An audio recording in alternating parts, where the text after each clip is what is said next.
Bonjour à tous, ravi de vous retrouver pour un nouveau panorama consacré cette semaine à la culture. Théâtre, salle de concert, techniciens ou artistes, ils sont quasiment à l'arrêt depuis le début de cette crise sanitaire. Nous leur donnons la parole dans les 4 épisodes de ce nouveau panorama.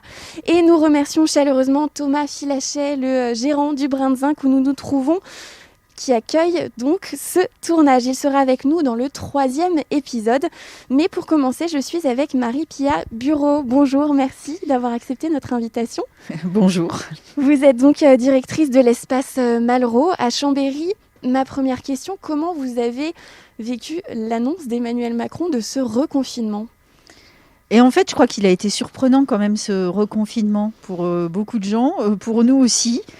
On s'était adapté au moment où l'annonce du reconfinement est arrivée. On était en train de finir de s'adapter aux mesures de couvre-feu, en fait, qui dataient de seulement 5 jours auparavant. Et c'était 140 événements à recaler avec des nouveaux horaires, des nouvelles conditions d'accès, etc. Donc on était en train de finir ça quand est arrivée l'annonce du reconfinement. On a été un peu sonnés quand même. Sonné, surpris, vous ne vous attendiez pas forcément à devoir refermer le théâtre ? Et non, puisqu'on s'adaptait depuis le début. Et puis aussi, on a une ministre de la Culture, Roselyne Bachelot, qui avait dit haut et fort, il n'y a pas de cas de contamination qui viennent des théâtres, les protocoles sont respectés. Donc on était plutôt confiants sur la possibilité de jouer avec des mesures particulières, avec moins de monde dans les salles, etc. Mais on pensait pouvoir continuer quand même. Comment on ferme un théâtre en quelques heures ? Comment se sont passées ces quelques heures où vous avez dû vous réorganiser à nouveau ? Alors, il y a deux questions qu'on se pose. Une, elle concerne tout de suite les spectateurs, les gens qui ont des billets.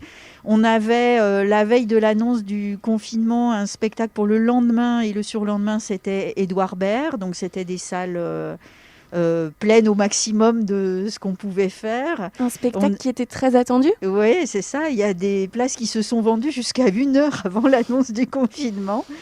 Donc, il fallait très très vite prévenir les gens, mais en même temps, comme l'annonce était nationale, ils ont vite compris. Voilà. Mais l'idée, c'était donc vite s'adresser aux spectateurs en disant, on ne sait pas tout de ce qu'on va faire ni comment, mais ne vous inquiétez pas, on est là, vous serez remboursés, on va se parler, et puis on va vous dire tout ça. Et puis l'autre chose, c'était pour l'équipe, organiser le télétravail, etc., vérifier que tout le monde est un ordinateur avec une connexion qui marche et tout, et puis se donner très très vite des consignes qu'il faut appeler en urgence. C'est curieux parce que je pense que ce reconfinement, il était tellement peu attendu qu'il y a des gens qui n'y ont pas cru tout de suite. Donc on a un restaurant, par exemple, le restaurant de la base dans l'enceinte de Malraux. Il y a des gens qui m'ont dit, bon, alors vous êtes fermés, mais on se donne rendez-vous au restaurant. Je disais, mais non, mais les restaurants n'a pas le droit non plus. Il y a eu comme ça des petits allers-retours pour bien comprendre que non, c'est un vrai confinement.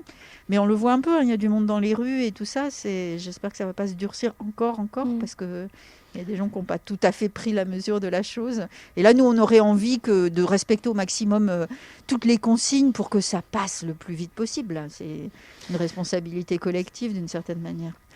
J'imagine que la déception a été d'autant plus grande que c'est un espace Malraux tout beau, tout neuf, qui a été dévoilé à la rentrée dernière, 2019. On est encore plus déçus d'avoir une année 2020 comme ça, un petit peu compliquée. Alors, ce qui est décevant, c'est de lancer des dynamiques, de s'apercevoir qu'elles prennent sur le public et puis de devoir casser ces dynamiques. On l'a fait une fois avec la réouverture. Il y a eu 3 mois et demi d'ouverture, puis un confinement.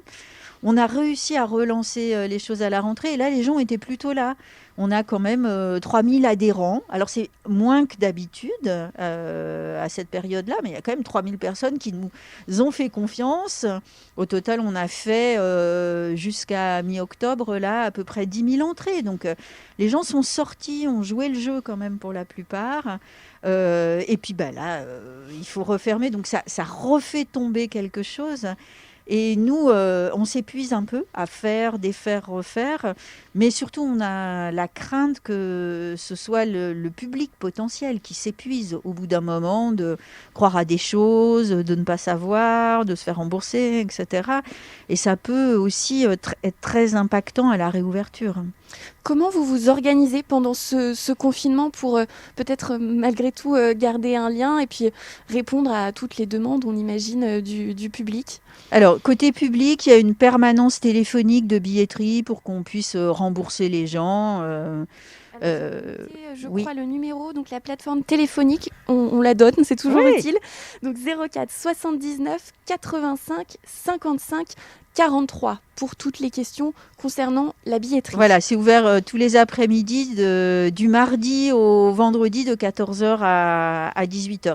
Sinon, ça marche aussi par les demandes web et puis on traite au fur et à mesure. Donc ça, c'est côté public. Côté artiste, pour l'instant, il y a une chose qu'on a droit de faire, c'est de continuer les résidences et le travail. Donc ça, on le fait aussi. Il y a des gens qui répètent dans Malraux. Oui, Et puisque vous avez plusieurs artistes qui sont en résidence toute l'année. oui, il y a des artistes associés, mais pas seulement. Là, il y avait la compagnie PDF, par exemple, qui faisait une reprise de spectacle et sont des acrobates, des femmes acrobates, donc elles ont besoin de se retrouver ensemble pour leur discipline. Donc là, elles étaient sur le plateau jusqu'à hier, en fait. Et puis, du coup, le grand plateau, par exemple, était bloqué pour des représentations, là, mais il y a des artistes qui nous demandent de pouvoir répéter. Donc, ça, on peut le faire. Notre grande question, c'est pas tellement ce qu'on fait dans la période, c'est la difficulté de prévoir, en fait. C'est qu'on on n'a pas de date. On a une date officielle pour le moment qui est fin novembre. Est-ce qu'on croit à pouvoir jouer en décembre? Nous, pas trop, mais les artistes ont besoin d'y croire. Ils veulent pas y renoncer, en tout cas, et on peut les comprendre. Donc, du coup, on peut pas non plus annuler et s'organiser pour faire autre chose. Et c'est cette incertitude et cet entre-deux qui est très difficile à gérer parce que on peut pas prendre de bonnes décisions puisqu'on n'a pas de vision. Vous avez déjà pris certaines décisions, des décisions d'annulation au-delà de la date Non, du... alors là, c'est pas nous. On a annulé le Cirque du Cambodge qui était début décembre. Là, ce sont eux, en fait, ils étaient arrivés en France, ils étaient en train de répéter la reprise du spectacle. Dans le cadre de tournées, comme ça, on se cale sur du date à date avec d'autres lieux. Donc déjà, toutes leurs dates sautaient en novembre.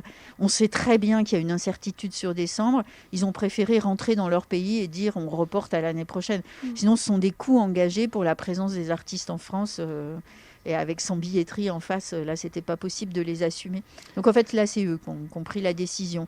Nous, on attend, on a un devoir de solidarité envers les artistes, les techniciens, tous les gens qui travaillent sur le spectacle, et on peut pas se permettre d'annuler comme ça. Donc tout ce qu'on peut tenir et adapter, on le fait. Mais c'est vrai que l'absence de durée dans les propositions et le fait que toutes les semaines ça puisse changer rend très difficile tout ça, quoi. Et en tout cas, ça veut dire que ce reconfinement a déjà des conséquences sur la suite de la saison. On le sait aussi, il y a une perte évidemment financière quand Oui. on vend plus de billets. Ouais. Comment votre théâtre va survivre, va pouvoir passer cette épreuve?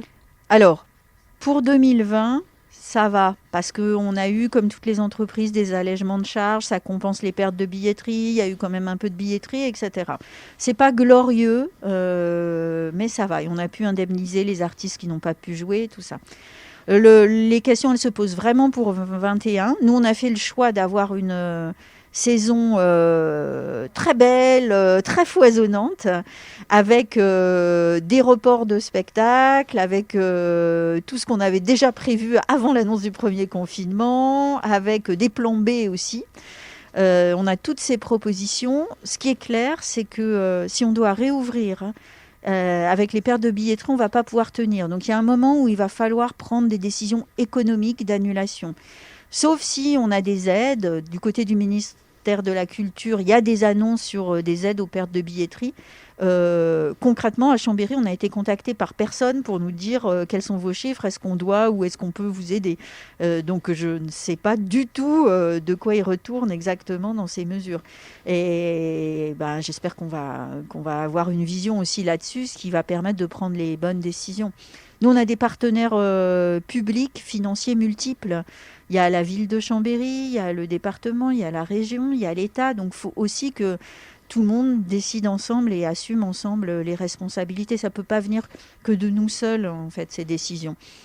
On va le faire. On a un conseil d'administration fin novembre. On va poser toutes ces questions-là. Je ne suis pas sûre qu'on ait les réponses tout de suite parce que je ne suis pas sûre que dans la période, et quel que soit le domaine, il y a des gens qui aient des réponses très précises. Mais en tout cas, on ne va pas pouvoir continuer comme ça, en faisant comme si. Et il y a un moment où il va falloir choisir de faire moins, nécessairement.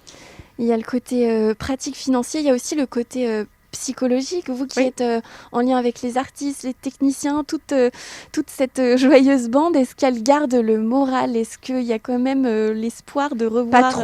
Pas trop là. Autant le premier confinement, il faisait beau, c'était le printemps, on ne s'attendait pas à ce que ça soit si long, tout le monde s'est dit c'est un mauvais moment à passer, puis on en profite pour faire des confitures ou je ne sais pas quoi. Autant là ça a été... Autant là, tout le monde voit l'avenir très sombre. Parce que ce qu'on sait, c'est que dans le meilleur des cas, c'est-à-dire où il y ait des aides, et c'est pas sûr qu'au bout d'un moment, la puissance publique, elle puisse continuer à aider comme ça. Donc il y a aussi cette incertitude-là. Dans le meilleur des cas, il va y avoir embouteillage au portillon. En fait, il y a les spectacles qui ne se sont pas joués, il y a des créations qui continuent à répéter, mais qui doivent voir le jour, et on va pas pouvoir faire plus et puis les spectateurs ont tendance à moins venir pour le moment, on l'a vu depuis la rentrée, même quand ils peuvent venir parce que y a plein d'incertitudes de toutes sortes, qu'elles soient une peur pour sa santé ou une peur de s'engager parce que ça risque d'être annulé, etc. Donc il y a un moment où on ne va pas pouvoir tout absorber, donc déjà ça va mettre les gens en difficulté. Et moi ce que j'entends là du côté des artistes et des techniciens, c'est ce deuxième confinement, il est arrivé comme un gros coup de massue et qu'aussi, il y a un soutien pour les intermittents du spectacle. Mais c'est qu'un statut avec des droits, ça ne remplace pas un salaire quand même. Donc les gens, en général, là, ont bien tapé dans leurs économies pour tenir les choses. Et là, ça commence à tirer. Donc là aussi, déjà, ce sont des économies assez précaires en général. Ça risque d'être grave. Donc c'est ce que tout le monde entrevoit pour le moment, c'est qu'on va vers une possible catastrophe et que voilà, on ne sait pas bien quoi faire pour l'endiguer exactement. Donc c'est compliqué. Ouais. On espère tout de même qu'on trouvera des solutions parce qu'évidemment la culture c'est un bien vital. Oui. Merci beaucoup Mia Ripia d'être venue nous voir. On vous souhaite en tout cas beaucoup de courage pour la suite à l'Espace Malraux. Merci. Et c'est la fin de ce premier épisode de notre panorama consacré à la culture dans ce contexte de crise sanitaire. Je vais vous retrouver dès demain pour un nouveau volet. Je serai avec Arnaud Bonhomme, ingénieur du son, et Benoît Rastier, directeur de l'agence Poisson d'Avril. Je vous embrasse de loin et je vous dis à très vite sur 8 Mont Blanc. Bonjour à tous, très heureuse de vous retrouver pour le deuxième épisode de notre panorama consacré cette semaine à la culture en ces temps qu'on sait compliqués. Et aujourd'hui, on s'intéresse aux techniciens et aux prestataires de l'événementiel avec mes deux invités. Benoît Rastier, bonjour, vous êtes directeur de l'agence Poisson d'Avril du Bourget du Lac.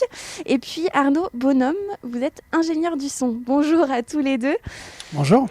Vous vivez de l'événementiel ou du spectacle vivant. Donc ma première question, c'est comment vous survivez à cette année 2020 qui nous chamboule tous, mais vous particulièrement. Peut-être Benoît Rastier d'abord. C'est extrêmement difficile. Nous, on a été arrêtés notamment avec Pharaonique qu'on produit 10 jours avant, puisque nous, l'événement était le 21 mars. On l'a reporté le 10 octobre. On a été encore obligé de le reporter au mois de mai. Et puis, clairement, nous, tous les événements, en tout cas, ont été arrêtés. Tous les événements d'entreprise. Donc, toute l'agence, moi, est en activité partielle jusqu'à la fin de l'année. C'est extrêmement compliqué pour nous. On a eu un peu au mois de septembre, je dirais un peu d'espoir, où on avait quelques événements qui reprenaient. Et puis forcément, avec tout ce qui est arrivé, on s'est arrêté de nouveau. Et la grosse difficulté là-dedans, c'est quand est-ce qu'on va pouvoir reprendre. Arnaud Bonhomme, vous êtes sur les tournées notamment d'artistes français, Matt Pokora, Zazie et j'en passe. Là, tout est arrêté pour vous. Alors oui, nous, ça a été un coup d'arrêt brutal au 8 mars.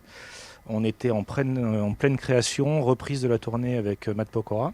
On allait repartir pour en gros 20 dates qui allaient nous emmener sur les festivals. Et puis on a pu faire le premier show à Amiens le 8 mars. Et puis après, tout s'est arrêté. Évidemment, arrêt total et complet puisqu'il n'y a eu aucune reprise depuis. Et puis on n'a surtout aucun point d'échéance pour une reprise future. Donc ça, c'est très compliqué.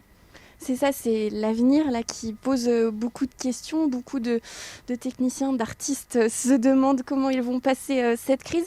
L'agence Poisson d'Avril, vous l'avez dit, hein, c'est une agence de communication d'événementiel, donc spécialisée dans la conception, la production, l'organisation d'événements. Comment vous arrivez à rester optimiste pour la suite ? Ce qui est difficile déjà, c'est de parler, je dirais, de la filière. L'événementiel en France, c'est 335 000 emplois.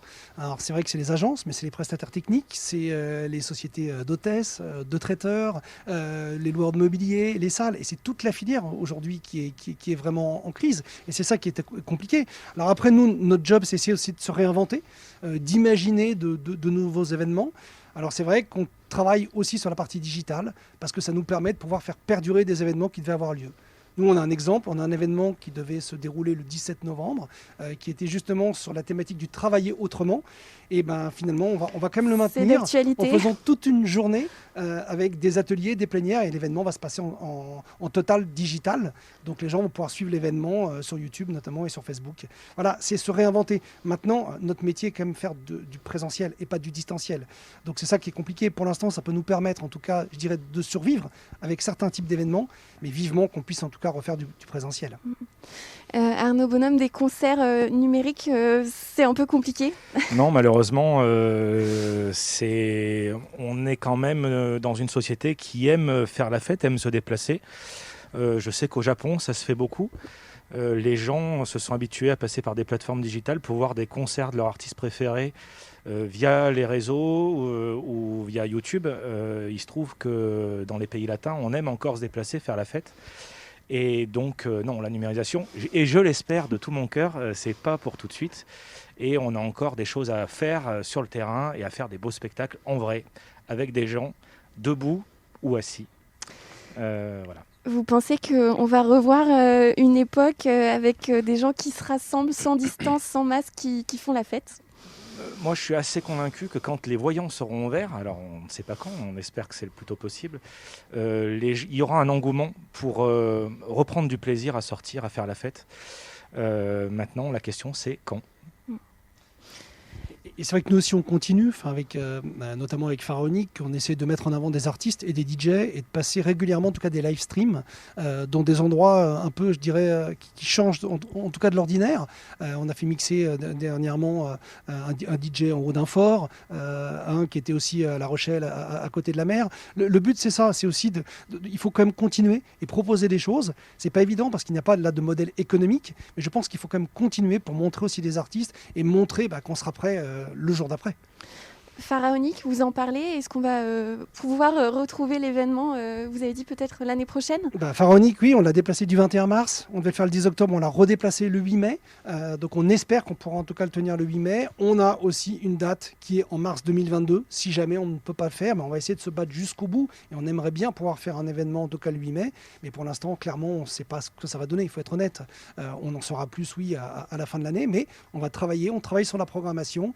Et on va aussi réannoncer qu'on fait revenir les têtes d'affiche le 8 mai. Donc c'est ça aussi qui est extraordinaire. On se bat depuis des mois pour essayer de faire vivre cet événement et on va essayer vraiment en tout cas d'aller jusqu'au bout.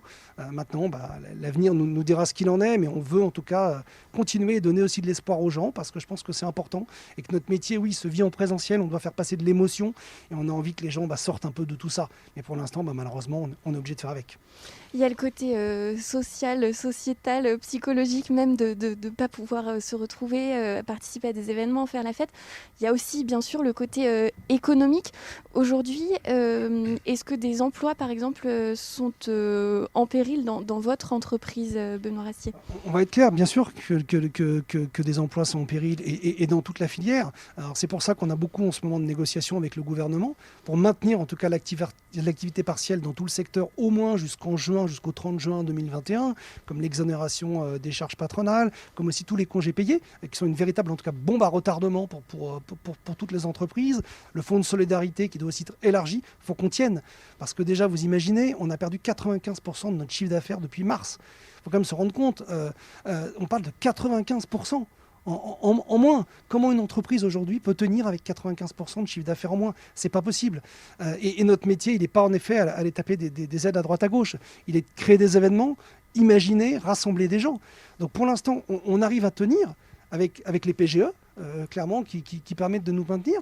Mais à partir du 31 décembre, on ne sait pas ce qu'on va faire. Les PGE, les prêts garantis de l'État. Exactement, les prêts de garantie de l'État, mais qui sont très importants pour nous. Alors c'est vrai qu'on espère aussi que tout ça va pouvoir être décalé, qu'on va pouvoir avoir un remboursement à partir du 1er avril 2022 et pas non plus du 1er avril 2021. On a besoin de toutes ces aides. Et là-dessus, il faut vraiment qu'en tout cas le gouvernement comprenne qu'on a 335 000 emplois qui sont en jeu dans toute la filière événementielle. On a déjà des grands groupes qui sont en train de passer en redressement judiciaire. Donc on a besoin d'aide pour faire en tout cas perdurer toute cette filière. Et il faut en tout cas des aides extrêmement importantes. Arnaud, le statut d'intermittent, on sait qu'il y avait déjà beaucoup de problématiques avant cette crise sanitaire. Là, on imagine que ça va être encore plus compliqué pour ces techniciens, ces artistes de survivre. Vous, quel est votre regard sur tout ça ? Alors oui, je suis intermittent, technicien intermittent du spectacle. Ce qui n'est intermittent n'est pas mon métier. Intermittent, c'est un régime d'indemnité de l'assurance chômage spécifique à l'annexe 8 et 10. Donc intermittent du spectacle, mais mon métier, c'est pas ça. C'est une aide complémentaire et des revenus complémentaires à mes revenus principaux de mon activité d'ingénieur du son. Moi, j'ai surtout une grosse pensée pour mes amis qui sont sortis volontairement et par choix de ce régime-là, qui ont monté des microstructures et qui aujourd'hui n'ont absolument aucune aide et se retrouvent dans une très grande précarité. C'est un statut précaire, on ne sait jamais de quoi demain sera fait et ce coup du Covid en est vraiment l'exemple parfait, c'est-à-dire que quand tout s'arrête, il n'y a plus rien. Nous avons avec ce statut d'intermittent du spectacle une aide qui nous permet de sauver les meubles. Mais pour beaucoup, les indépendants, donc les chauffeurs de camions, les chauffeurs de bus, le catering, ceux qui font à manger, les sociétés de sécu, tout ça, eux, ils n'ont rien. Et donc, il faut avoir une grosse pensée pour eux parce que c'est très, très difficile. Malgré tout, est-ce que vous arrivez l'un et l'autre à être optimistes, à se dire qu'on va peut-être s'en sortir d'une façon ou d'une autre ? Je dirais qu'on est obligé d'être optimiste. En tout cas, quand on est entrepreneur, et moi j'ai ça dans l'âme, le but c'est avancer, c'est imaginer, c'est créer. Donc on essaie de se projeter. Moi j'essaie d'imaginer des événements, oui, sur 2021, de travailler sur des projets en mars, en avril. On essaye. Mais c'est vrai que la grosse difficulté pour l'instant, c'est qu'on fait que le yo-yo en permanence. On fait, on défait. Donc le but, c'est qu'on aurait besoin en tout cas d'avoir une vision. C'est ça qui est extrêmement difficile en tant que chef d'entreprise. On a besoin de cette vision à moyen terme et à long terme. Pour l'instant, on ne sait pas. Donc on imagine, on fait. Mais faire et défaire tous les jours, c'est usant et clairement fatigant. Et oui, il faut garder la pêche. Il faut essayer de se renouveler, imaginer des nouveaux spectacles, utiliser en effet le côté digital pour espérer après, quand tout ira bien, qu'on pourra justement retrouver en tout cas tous nos clients et tout notre public en présentiel. Mais oui, il faut garder la pêche, il faut y croire. Sans ça, on n'a plus qu'à jeter dans le lac. Mais ce n'est pas du tout notre sentiment. On veut y aller, on veut y croire et on est fiers d'être là-dedans, mais il faut avancer. Oui, et puis c'est un métier de passionné, on fait ça par passion, on ne compte pas nos heures, on ne travaille pas dans un bureau par choix, et donc il y a beaucoup d'engagement personnel, familial, et tout ça, il va falloir des bonnes nouvelles pour qu'on puisse continuer à vivre de notre passion et à créer de l'émotion pour le public. Et puisque c'est ça notre fer de lance, il faut y croire, il faut vraiment rester optimiste, et un jour ou l'autre, les voyants seront au vert et on pourra, je l'espère, repartir comme avant. Vous avez quand même des projets à venir, des tournées ou... J'avais des projets, j'avais même des projets pour novembre qui sont tombés en septembre à l'eau. Tout s'annule en gros d'un mois pour l'autre. Là, il n'y a plus de projet. Plus aucune production ne va prendre le risque de programmer quoi que ce soit de nouveau tant qu'il n'y aura pas une lueur d'espoir de sortie de virus. De votre côté, on l'a compris, il y a quand même des projets qui naissent du côté du numérique et puis dans un temps plus lointain. Et puis oui, il y a Pharaonique qu'on espère en tout cas Voilà. faire au mois de mai, donc on veut continuer, on veut être présent, on va continuer à annoncer la programmation. Je pense que ça c'est important aussi de donner forcément de l'espoir aux gens, puis on avisera en début d'année. Mais il faut essayer de se projeter, il faut essayer d'avancer, toujours je dis, de créer. Et oui, on a quelques projets en tout cas dans les tuyaux. Forcément, avec les entreprises, c'est plus compliqué parce que les entreprises pour l'instant mettent tout à l'arrêt.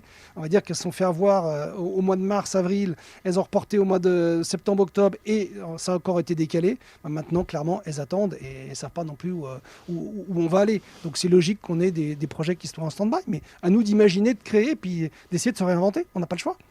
Bon, on espère que tout va tout de même se rentrer dans l'ordre à un moment donné. Merci beaucoup à tous les deux de nous avoir accordé un peu de temps. Merci d'avoir accepté notre invitation.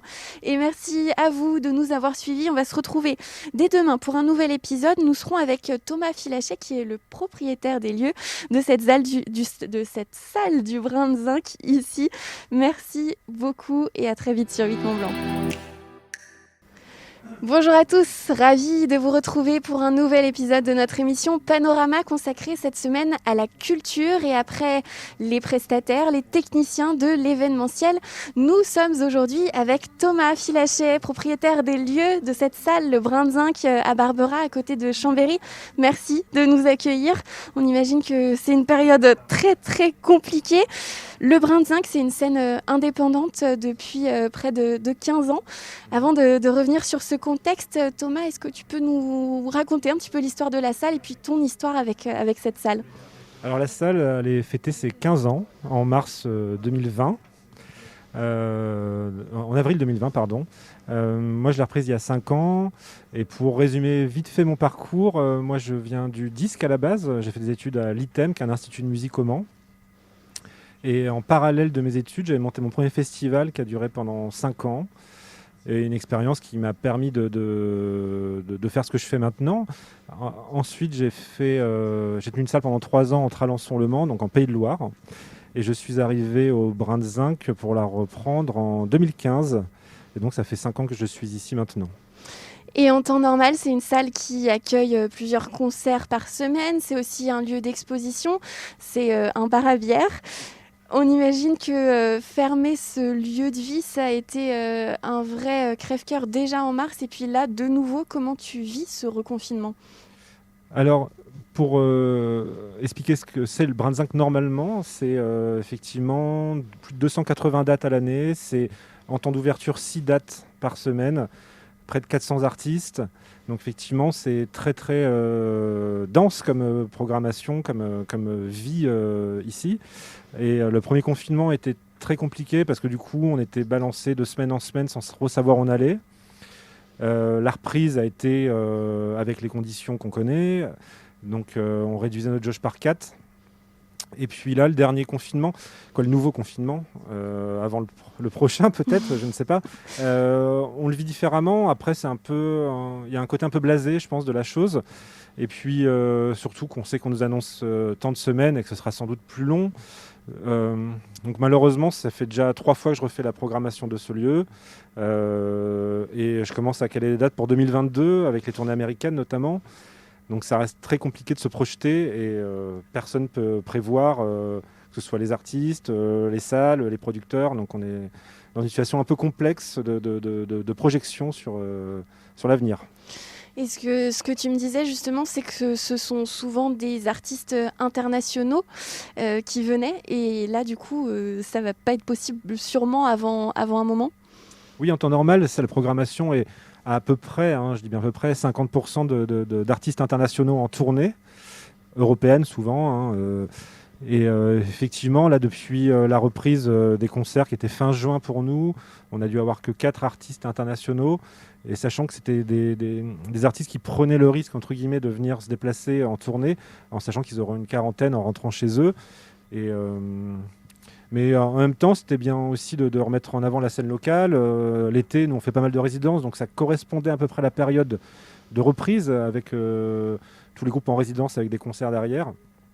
Donc il n'y a pas de souci, la demande elle est là en tout cas au niveau des artistes. Après c'est juste qu'on ne peut pas les travailler convenablement pour que ce soit intéressant pour nous comme pour eux. Et puis même pendant cette période où tu as pu rouvrir, les protocoles étaient quand même compliqués à mettre en place. Enfin, tu les as mis en place, mais pour un fonctionnement de ta salle qui est pas trop compatible avec ça finalement. L'esprit, c'est pas ça. L'esprit, il n'y est pas, c'est vrai, mais il est identique sur tous les lieux fermés depuis quelques mois. La différence, elle est économique, évidemment, puisque normalement, on équilibre sur une moyenne de 70-80 spectateurs, sachant qu'on peut en accueillir 160 en temps normal, maximum. Et donc pour nous et pour les artistes, évidemment, rentabiliser une date à 40-50 personnes maximum, ça devient très compliqué pour eux aussi. Donc effectivement, des professionnels intermittents peuvent moyennement s'y retrouver, à part sur des formules réduites. Mais dès qu'on arrive à un plateau de 4-5 musiciens, techniciens, ça devient compliqué à rentabiliser sur une date à 40-50 personnes, évidemment. Oui. Tu disais le plus compliqué à gérer, c'est qu'il y a une vraie perte financière. Oui, sur le premier confinement, il y a une perte financière. Je ne sais pas si je dois annoncer des chiffres, mais c'est quand même... en tout cas, les aides de l'État n'étaient pas suffisantes. Ça représentait seulement 12% de notre perte de chiffre d'affaires. Et en gros, on a perdu quand même 30 000 € sur le premier confinement. Et ce deuxième confinement, on imagine que ça ne va pas arranger les choses. Tu avais lancé une cagnotte en ligne parce que des gens voulaient aider le Brin de Zinc. Oui, je pense qu'il y a des gens qui sont passionnés de musique live sur scène et qui ont envie que des lieux de ce type-là perdurent, parce que ça s'est quand même beaucoup réduit ces dernières années en France. Et donc, on a eu un soutien des gens de la salle, des musiciens aussi qui y jouent. On a eu 530 dons depuis l'ouverture de cette cagnotte. Et ça nous a fait du bien financièrement, évidemment, mais aussi surtout au moral de se sentir soutenu dans cette période où notre quotidien était plus de rencontrer les gens comme on fait d'habitude. Alors, je rappelle juste l'adresse sur Internet sur laquelle on peut retrouver cette plateforme pour aider le Brin de Zinc. Donc, c'est billetweb.fr/soutien-o-brin-2-zinc. Ou sinon, sur le site du Brin de Zinc, c'est plus simple. www.brindezinc.fr. Le lien y est directement sur la page d'accueil. Donc... Mais c'est gentil d'avoir précisé l'intégralité du lien. Comme ça, on a tous les moyens si on veut aider le Brin de Zinc. Cette salle, elle fonctionne aussi avec des gens, des personnes qui travaillent. Ce sont des emplois qui sont menacés aujourd'hui. Oui, en fait, ici, c'est un couplage entreprise-association. L'entreprise gère le bar, les murs. L'association s'accueille de mettre à disposition des compétences aux producteurs, aux musiciens. Et effectivement, sur le bar, vu qu'il y a une baisse de fréquentation due aux restrictions, j'ai dû effectivement, aménager les charges que apportaient les emplois. Donc oui, il y a une baisse du personnel, en tout cas sur l'entreprise. Et sur l'association, on essaye de faire perdurer, mais effectivement, les dates sont à perte. Donc la cagnotte a surtout permis de maintenir l'activité artistique sur le lieu, puisque même sur la dernière semaine avant qu'on ferme, le bar était fermé, alors que les concerts étaient maintenus. Mais c'est des choix internes pour maintenir le spectacle coûte que coûte dans cette salle. Oui. Je pose la question un petit peu à tout le monde, mais je crois que c'est important en cette période. Comment est le moral des artistes, des techniciens, de propriétaires de salles ou de gérants de salles comme toi ? Alors, il n'est pas très bon. On a essayé d'être optimiste depuis des mois. Là, ça devient compliqué de maintenir ça. Se projeter est très complexe, comme je disais tout à l'heure. Nous, ce qu'on souhaiterait juste, c'est de savoir à partir de quand on peut reprendre. Mais personne ne peut l'amener, donc c'est compliqué. Mais pour faire des parallèles d'autres corps de métier pour que les gens comprennent, c'est comme si on disait un boulanger, toutes les semaines, il faut changer de farine, alors qu'il a son stock, etc. Là, on a une programmation qui est faite en amont, on a des stocks de bière qui perdent dès qu'on ferme, et d'autres choses. Enfin bref, ça devient très compliqué économiquement, et puis moralement aussi, ça devient compliqué de maintenir une activité ici. Après, les artistes se projettent après sur une année, mais le problème c'est que nous, il faut qu'on puisse survivre pour l'année d'après. Et entre-temps, là ils annoncent des aides qui devraient être assez conséquentes pour payer nos charges fixes, ce qui n'était pas le cas avant, d'où les pertes que j'évoquais tout à l'heure. Donc on compte là-dessus, mais c'est toujours pas concret. Donc pour l'instant, on s'enflamme pas et on essaye surtout de maintenir le lieu en vie. Ouais. Est-ce que tu crois, Thomas, qu'on reverra des salles et ce brin de zinc rempli avec des gens sans masque et sans distance? On le souhaite. Et je pense que aussi bien les publics que ce soit les artistes, les spectateurs le souhaitent aussi, en tout cas ceux qui viennent là.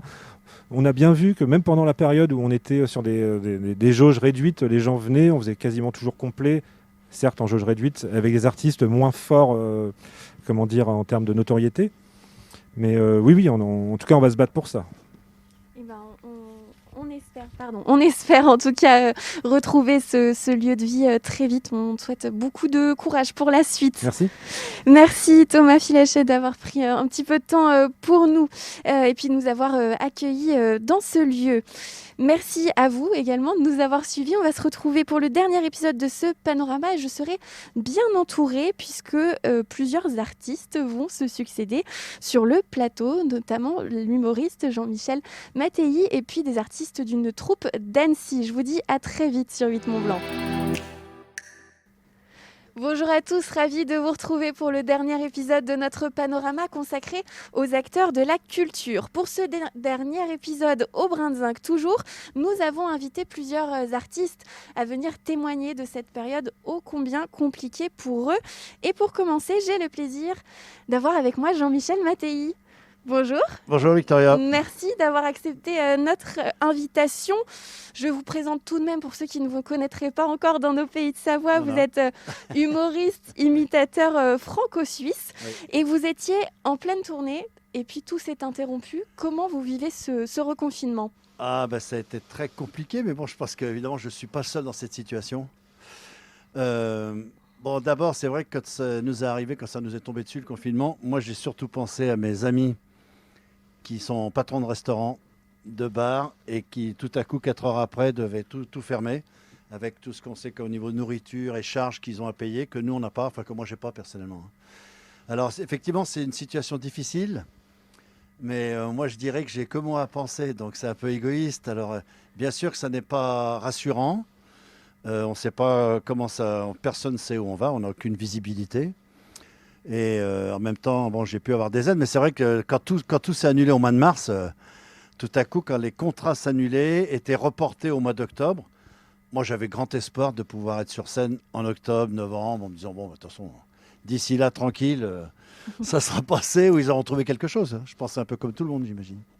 Et puis non, donc ça a été le confinement.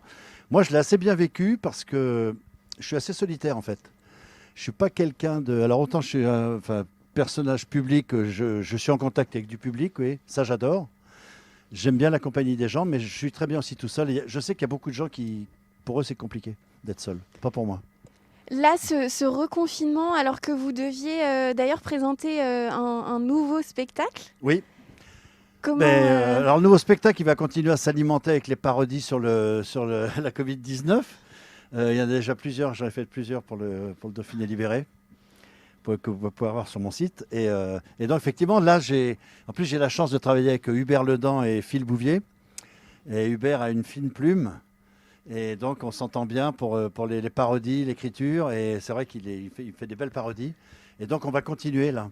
Et là, j'en ai 2, 3 sous le chapeau, sous le coude, que je ne vais pas vous faire parce que ça va être surprise. Mais quand elles seront faites, vous pourrez les diffuser avec grand plaisir. C'est ça, on avait déjà vu plusieurs vidéos sur le confinement qui avaient fait un petit peu le buzz. Ouais, je ne sais pas si vous les avez diffusées sur T8, mais vous pouvez les diffuser, il n'y a pas de souci. On les retrouve en tout cas sur votre site. Alors, les Savoyards, ils sont toujours au cœur de vos sketchs. Oui. Comment vous pensez qu'ils vont vivre ce reconfinement ? Les Savoyards comme les autres, c'est compliqué. C'est-à-dire que, je veux dire, comme on n'a aucune perspective, moi je pense qu'effectivement il faut être patient. Évidemment, c'est facile de le dire, il faut être patient, prudent, ça oui, mais attendre. Il faut savoir attendre. Et c'est vrai que les journées parfois sont un peu longues. En même temps, moi je me dis, j'ai la santé. Voilà. On ne dépense pas d'argent non plus en ce moment. Mais c'est vrai que je pense que c'est une situation qui peut être flippante, comme on dit. Et nous, pour les artistes, c'est vrai qu'on n'a pas de visibilité. Mais bon, moi j'ai toujours... donc le one-man show, il va être complètement modifié. Voilà, il n'y a plus le moniteur de ski pour ceux qui connaissent. Alors on me le réclame encore, mais je ne le fais plus. Et puis j'ai la pièce de théâtre AOC, Antonin Oreiller-Cotillou, que j'ai eu la chance de jouer le 8 octobre au Bourget du Lac. On a quand même pu faire la séance. Et il y avait 250 personnes, ça s'est très bien passé. Bon, pas de buvette, évidemment, on rentre, on sort. Puis les gens regardaient vers la scène, donc pas de... Puis ceux qui étaient ensemble, 2, 4, 6 personnes pouvaient rester ensemble. Puis il y avait un siège de séparation, c'était très bien géré. Très bien organisé, les gens ne sortaient pas tous en même temps et ça s'est très bien passé.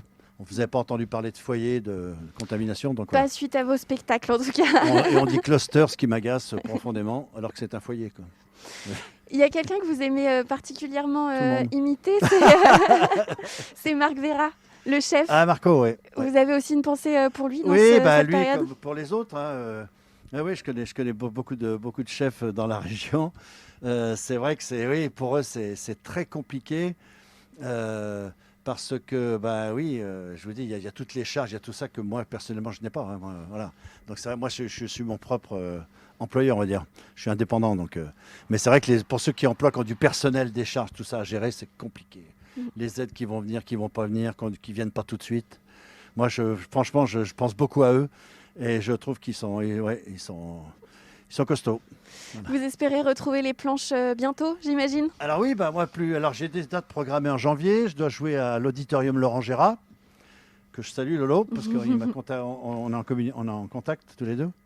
On se connaît. Et donc voilà, je suis content d'aller là-bas, mais c'est le 7 janvier à Lens-le-Bourg et je ne sais pas si ça aura lieu. Donc a priori, moi, je pense pas qu'avant mars-avril, on puisse à nouveau être sur scène. J'espère avant, parce que j'ai des dates aussi en février.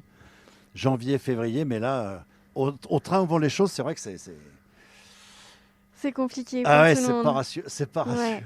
Je trouve que ce monde va pas très fort, vous voyez. Il faut rester optimiste tout de même. Alors il faut rester optimiste, on est bien d'accord. Avec un peu d'humour. La bouteille à moitié remplie et non pas à moitié vide. Oui. Ça, moi je suis toujours optimiste, il n'y a pas de souci. Ouais. Merci beaucoup en tout cas d'être venu nous voir sur le plateau, Jean-Michel Mattei. Merci et puis bon courage pour la suite. On espère vous retrouver très bientôt. Ça me ferait très plaisir. Merci beaucoup. À bientôt, bonne continuation à vous. On va poursuivre l'émission. Je vous invite juste à sauter de la scène avec prudence, bien sûr. Le temps juste pour moi d'accueillir d'autres artistes qui me rejoignent sur le plateau. Le temps pour Camille Copin qui est avec nous de désinfecter aussi les lieux. Bonjour, merci de me rejoindre. Vous faites partie tous les deux de la troupe, comme on le voit sur vos pulls, Musical Show, une troupe de comédie musicale à Annecy. Ludovic Montoriol et Déborah Forçant, merci d'être avec nous. Merci à vous. Peut-être avant tout nous présenter cette troupe, comment fonctionne-t-elle ? Musical Show, donc comme vous l'avez dit, c'est une troupe de comédie musicale semi-professionnelle. On se produit sur la région Rhône-Alpes, plus particulièrement Haute-Savoie, Savoie, mais aussi en Ardèche notamment. Et tout est parti en 2015, au départ, sur un projet commun de plusieurs amis artistes qui ont décidé de faire une création sur le thème de Moulin Rouge. Et puis de fil en aiguille, après ce projet, d'autres projets sont arrivés, des reprises de comédies musicales connues comme Le Roi Lion, Sister Act, Émilie Joly, mais aussi des créations sur le thème donc, de Moulin Rouge ou de Salut les copains. Et maintenant, on est une vingtaine d'artistes, comédiens, chanteurs, danseurs, à se produire au sein de cette famille Musical Show. Oui, je ne l'ai pas précisé, pardon, Ludovic, vous êtes donc comédien chanteur et Déborah, vous êtes comédienne danseuse. Oui, c'est ça. Il y a la troupe, mais il y a aussi Musical Studio, qui est une école cette fois. Oui, alors Musical Studio, effectivement, c'est l'école qui est dirigée par Oxane Moirou. Donc l'école compte à peu près une centaine d'élèves. Les cours se dispensent du lundi au samedi. Donc, il couvre les 3 arts, que ce soit le théâtre, le chant ou la danse. Et les élèves de l'école se produisent sur des spectacles environ 2 fois par an. Il y a un lien très fort entre Musical Studio et Musical Show. Donc, Musical Show, c'est la troupe qui appartient à Musical Studio. Et en fait, on accompagne beaucoup les élèves de Musical Studio, notamment sur leurs spectacles. On est souvent backstage pour leur donner des petits conseils, des petits tips pour monter sur scène ou gérer leur stress, voilà. On les accompagne, enfin, ils viennent nous accompagner également aussi sur scène pendant nos shows. On leur fait partager des moments sur scène avec nous, on les guide, voilà, on partage beaucoup de choses avec eux, donc c'est vrai que c'est très lié, ouais. C'est comme une grande famille en fait. Tout à fait, c'est complètement ça. Comment cette grande famille vit du coup ce reconfinement? Tout a été arrêté pour la troupe et pour l'école? Effectivement, tout a arrêté pour l'école parce que l'école est fermée au jour d'aujourd'hui. Elle a été déjà fermée pendant le premier confinement. Roxane a pu reprendre les cours à la fin du premier confinement. Elle a arrêté brutalement en ce moment même. Oui, tout est arrêté pour l'école, mais également pour la troupe. Après, on a encore un contrat qui se maintient. On croise les doigts pour la fin d'année, on va voir. Donc on va possiblement reprendre des répétitions, mais que pour Musical Show. Après, c'est encore en suspens. On va voir, on croise les doigts. Comment vous, en tant qu'artiste, vous vivez cette année 2020 compliquée pour le spectacle vivant? Alors c'est très compliqué. C'est très compliqué. Alors le premier confinement, il y avait quand même, voilà, c'était la nouveauté. On prenait ça du bon côté. On avait pu se produire auparavant, donc ne serait-ce que sur le plan financier, mais aussi humain, les deux. C'était assez nouveau et on l'a plutôt pas trop mal vécu, puisqu'on a gardé ce lien entre nous et on avait ces projets en tête. On avait plus ou moins des dates de reprise, on savait que ça devrait bien tourner. Le deuxième est beaucoup plus compliqué parce qu'en fait, on a eu la chance cet été de pouvoir se produire en extérieur, donc on a commencé à prendre des bols d'air, de prendre la respiration après ce long arrêt. Et le deuxième confinement est tombé de manière très brutale. Et nous, on s'était déjà investi à fond sur des projets de fin d'année, début 2021. Et là, tout s'arrête et surtout, on ne sait pas où on va. C'est ça, la grosse difficulté, c'est le flou sur la reprise, quoi. Et puis, difficulté financière, parce qu'effectivement, nos projets ont été arrêtés pour le premier confinement. On s'est dit, bon, il nous reste jusqu'à la fin de l'année pour pouvoir remonter un peu la pente. Et en fait, deuxième confinement brutal, tout s'arrête. Donc, pas de visibilité financière, pas de visibilité sur nos prochains projets. Donc, et puis, on imagine que moins de moyens, moins de recettes, c'est aussi moins de moyens pour enseigner, pour transmettre au sein de l'école. Effectivement, c'est compliqué pour les élèves parce que plus de cours physiques. On essaye quand même de maintenir le lien en faisant des cours en visio ou en leur lançant des petits challenges sur les réseaux sociaux. Après, il n'y a plus de contact humain, donc c'est compliqué. Après, nous, on s'est toujours dit qu'on était là pour leur vendre des paillettes, des rêves et qu'elles continuent leur passion parce que effectivement, les élèves de Musical Studio sont très passionnés, autant que nous. Et on ne veut pas qu'elles perdent ça. Donc on est quand même là en bac pour leur dire allez les filles, il faut continuer, on fait des cours, on fait des challenges. Il y a un challenge qui a été réalisé pendant le premier confinement, qui a été posté sur nos réseaux sociaux. Mais après, c'est vrai que c'est difficile. Enfin, c'est très difficile pour Roxane de perdre ces centaines d'élèves, quoi. Si on veut vous soutenir, vous suivre, vous encourager, en tout cas, on peut le faire justement sur les réseaux sociaux, la page Facebook. Oui, alors il y a une page Facebook pour Musical Studio, pour l'école, et une page Facebook pour Musical Show.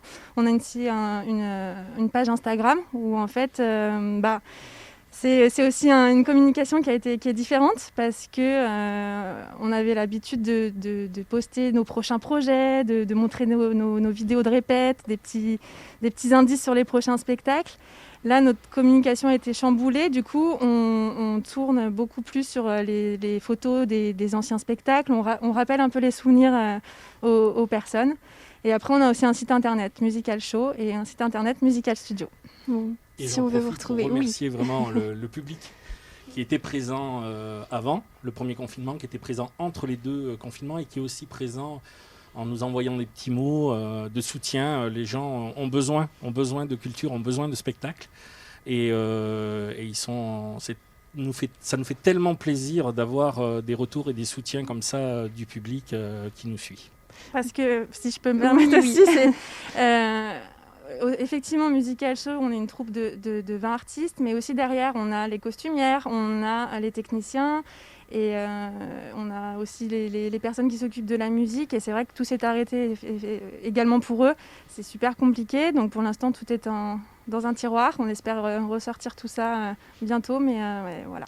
Et on l'a vu tout au long de cette émission que c'est une période très compliquée pour toutes ces personnes du monde du spectacle. Merci beaucoup en tout cas d'avoir pris un petit peu de temps pour venir nous voir sur le plateau. Et c'est déjà la fin de cette émission. Merci à vous de nous avoir suivis. Merci à toute l'équipe présente ici au Brin de Zinc, qu'on remercie à nouveau de nous avoir accueillis. Je vous souhaite une belle soirée sur 8 Mont Blanc et on se revoit très vite.